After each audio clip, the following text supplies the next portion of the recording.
تقویٰ تو تمہارا ہے نا، ہدایت تمہیں ملتی ہے. ہدایت اس راستے پر سفر کرنے کا نام ہے. ہدایت جو ہے وہ اللہ کریم کے دین کی پہچان ہے. تقویٰ تیری کیفیت کی اصلاح ہے، وہ دین کی پہچان ہے. ہدایت جو ہے ایک متقی آدمی جو ہے ضروری نہیں کہ ہدایت اس کو ہو. میں تو کہتا ہوں متقی پہلے ہوگا تو ہدایت بعد میں ملے گی. قرآن پاک یہی ارشاد فرما رہا ہے کہ یہ وہ کتاب ہے جو ہدایت دے گی متقی کو. تو لہذا متقی بننے کے بعد ہدایت کا سفر شروع ہوتا ہے اور یہ سفر ختم نہیں ہوتا. متقی شرط ہے اس کی. تو متقی جو ہے اسکول میں داخلے کا سرٹیفکیٹ ہے اور ہدایت جو ہے نا یہ چلتی جاتی، یہ نہیں ختم ہوتی. داخل ہونا ضروری ہے. دیکھو کچھ نہ کچھ کم از کم ایک آپ غور کرو. ہم صبح سے شام تک محنتیں تو کرتے ہی ہیں، سارے دنیا محنت کرتی ہے. چونٹی محنت کرتی ہے، پرندہ محنت کرتا ہے، جھوٹا محنت کرتا ہے، سچا محنت کرتا ہے، شرابی بھی محنت کرتا ہے، جواری بھی محنت کرتا ہے، بھکاری بھی محنت کرتا ہے، بادشاہ محنت کرتا رہتا ہے اور غلام محنت کرتا ہے، فقیر محنت کرتا ہے. تو محنت جو ہے نا یہ تو آپ کی فطرت اور جبلت ہے. محنت آپ ضرور کرو گے، اور گھر کے اندر یا گھر کے باہر. بس اس بات پہ غور کیا کرو کہ جو محنت آپ کر رہے ہو یہ آپ کو کس راستے پہ لے جا رہی. کہ محنت کرنے سے آپ بچ نہیں سکتے، بلکہ جو نکما آدمی ہے وہ سب سے زیادہ محنت کرتا ہے، بیچارے کو وقت گزارنا مشکل ہوتا ہے. اس لیے محنت سے مفر نہیں ہے. تو محنت آپ کو یا گمراہی کی طرف لے کے جا رہی ہے یا فلاح کی طرف. اپنی محنت کا رخ جو ہے نا وہ ہر وقت دریافت کرتے رہنا چاہیے. کیا میری محنت جو ہے کس طرف جا رہی ہے؟ محنت ضرور کریں گے آپ، یہ اللہ کریم کا ارشاد ہے، اس سے آپ بچ نہیں سکتے. انہیں فرما دیا کہ اے انسان تو محنت کے لیے پیدا کیا گیا، یا ایھا الانسان انک قادر، تو محنت کے لیے پیدا کیا گیا. اور پھر پیدا جب کیا گیا تو محنت کرتا رہے گا. بادشاہ محنت کرے گا، فقیر کرے، سارے کرے. اس لیے اپنی محنت کا رخ طے کر لو، محنت کا انجام غور کر لو.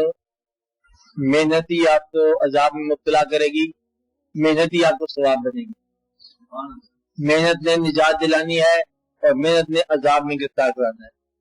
تو ایسا نہ ہو کہ محنت کر کر کے بڑی مشکل سے ہی عذاب میں پھنسے. محنت بھی کی، عذاب بھی حاصل کیا. ایک آدمی مثلاً کسی پٹری پہ بیٹھا ہوا ہے، لوہا کرم کر رہا ہے، لوہے میں سکریپ ملا دیا، ٹین ملا دیا، اینگل آئرن بنا رہا ہے، دریا بنا رہا ہے، ملاوٹیں کر دی.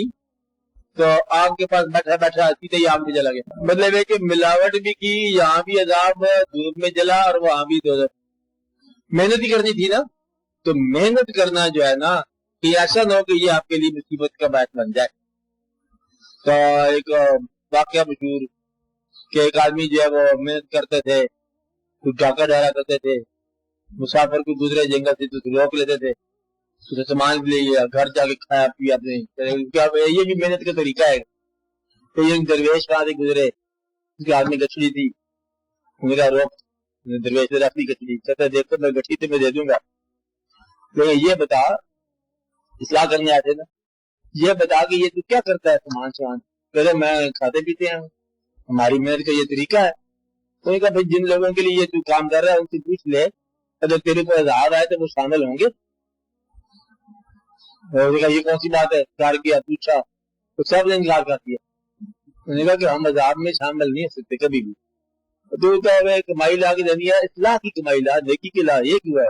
آیا واپس اس کی اصلاح کر دی درویش نے، تو نیک ہو گئے. تو مدعا کہ ایسا ہے جو محنت جو ہے آپ کو کسی عذاب کی طرف نہ لے کے جائے. بڑی بڑی محنتیں جو ہے نا عذاب کی طرف جاتی ہیں. لوگ محنت کرتے کرتے کرتے کرتے پچھلا دور سارا محنت کرتے کرتے کرتے اتنا بڑا انسان جو کہتے ہیں، محنت کرتے کرتے وہ کال کو نہیں چلے گی. مقصد یہ ہے کہ میں یہ نہیں کہتا کہ اس کا حق تھا کہ نہیں تھا، میں یہ کہہ رہا ہوں کہ اتنا ذہین آدمی وہ آگے کیسے چلا گیا. تقویٰ ہونا ضروری ہے. محنت جو ہے وہ پھر آپ کی اصلاح کی طرف لے جائے. تو ہر آدمی جو ہے نا محنت کی دام سے پھنس جاتا ہے. اسی بڑا خیال کیا کرو، اپنی محنتوں کو عذاب سے بچاؤ. محنتوں کو محنت کرتے ضرور ہے آپ بچوں کے لیے محنت کی. حرام کے پیسے لا کے بچوں کا بچہ بسم اللہ کھاؤ, اور بچے بسم اللہ کیا کرے تھے کیا کھاؤ.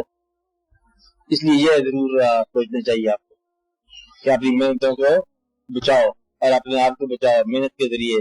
محنت آپ ضرور کرو گے, غلط محنت نہ کی جائے. باقی کسی انسان کی غلطی سے کی وجہ سے اس کے ساتھ نفرت کرنے سے نفرت کا زہر آپ میں پھیلے گا, اس میں نہیں پھیلے گا. یہ بات سمجھائی نا. غلطی انسان کر رہا ہے, جہالت کر رہا ہے, گمراہی کر رہا ہے, جوا کر رہا ہے, شراب کر رہا ہے, وہ کر رہا ہے نا غلطی, اور آپ کو اس غلطی کی وجہ سے نیک آدمی ہے نا آپ, اس کی وجہ سے آپ کی نفرت ہوگی بہت برا آدمی ہے. وہ جو نفرت ہے نفرت کا زہر آپ میں پھیلے گا.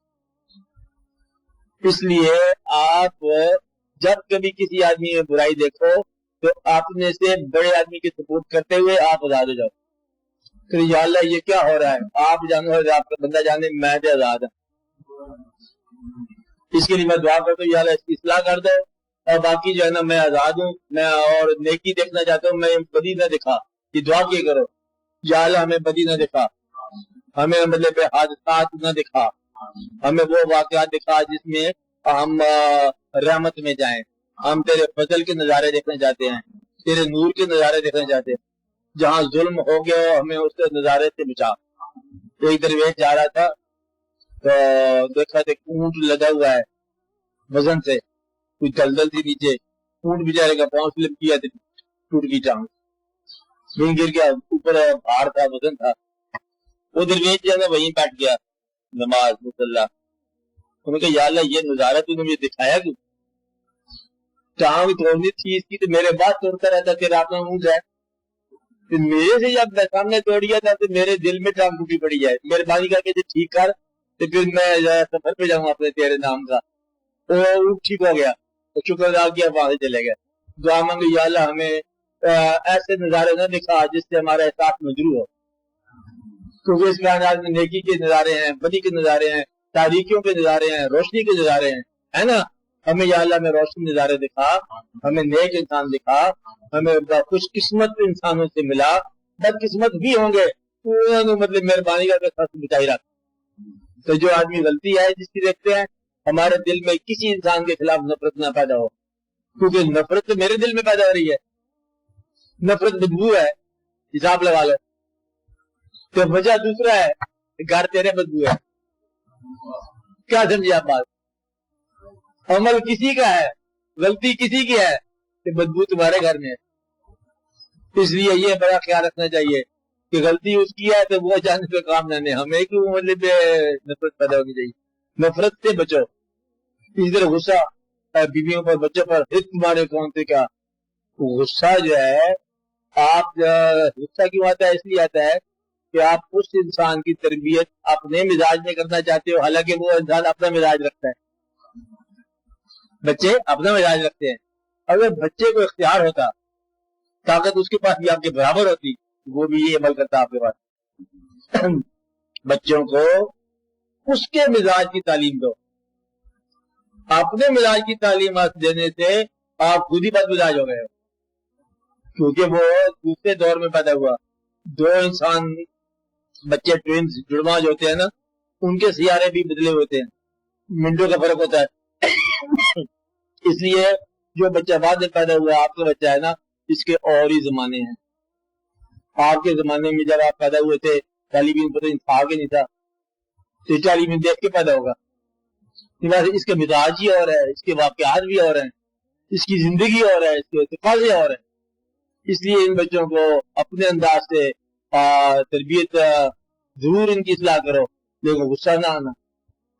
غصہ جو ہے نا وہ اپنی ناکامی کا اولی اعلان ہے. یاد رکھتا ہے میری بات. غصہ کیا ہے؟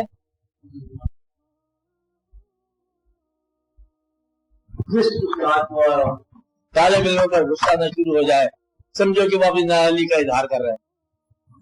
دیکھو کیونکہ اس کے دماغ نہیں یا اس کے دماغ سمجھا سکتا, احساس نہیں سمجھا سکتا, اب ہاتھوں سے سمجھانے لگ گیا. مگر یہ کہ تجھے ذہن سے سمجھانا تھا, استاد نے شاگردوں کو علم کے روح سے سمجھانا تھا, جب علم کے بارے میں نہیں سمجھا سکا، دماغ سے نہیں سمجھا سکا، ہاتھوں سے کیا سمجھا رہا ہے؟ یہ اپنی ناکامی کا سلوک ہے۔ اس لیے غصہ کرنے والا اپنی ناکامی کا اعلان کرتا ہے کہ میں بے بس ہو گیا، تو بے بس معلم غصے میں آتا ہے، اور بے بس استاد جو ہے غصے میں آئے گا، بے بس والدین جو ہے نا غصہ کریں گے۔ جب اصلاح اور نہیں کر سکتے کسی طرح بچوں کی تعلیم کے مطابق صرف غصہ کرتے ہیں تو آپ کوئی چیز ہے ہماری، تو مقصد یہ ہے کہ غصہ جب کبھی آئے تو یاد رکھنا آپ کی اصلاح میں ابھی بڑا وقت ہے۔ جب اصلاح ہو جائے پہلی چیز اٹھا کے باہر پھینکتے ہیں آپ غصہ، بات نہیں سمجھائی؟ یعنی کہ آپ اپنے باطن کے دفتر سے نفرت پہلے پھینک دی، نفرت بدبو ہے، نفرت انسان کے ساتھ ہے، غلطی کے ساتھ ہے، تو غلطی کسی کی یا کسی کے گھر میں تو بدبو ہمارے گھر میں کیوں ہے، نفرت اٹھا کے پھینک دی۔ دوسری بات یہ ہے کہ نفرت اس لیے نہیں کرنی کہ یہ تیرے خالق کا عمل ہے، خالق کی مدد کرتا ہے تو خالق نے اس کو ویسے پیدا کیا، اس کو نفس دے کے پیدا کیا، اور آپ اگر نفس پر نفرت کر رہے ہو تو آپ تخلیق پر نفس نکال رہے ہو، اور یہ بہت بری بات ہے۔ لہٰذا نفرت کرنے والا ایک تو بدبو میں ہے، دوسرا اللہ کے تخلیق سے باغی ہے، اور اللہ کی تخلیق سے باغی ہونے والا انسان جو ہے نا پھر وہ درویش نہیں ہو سکتا۔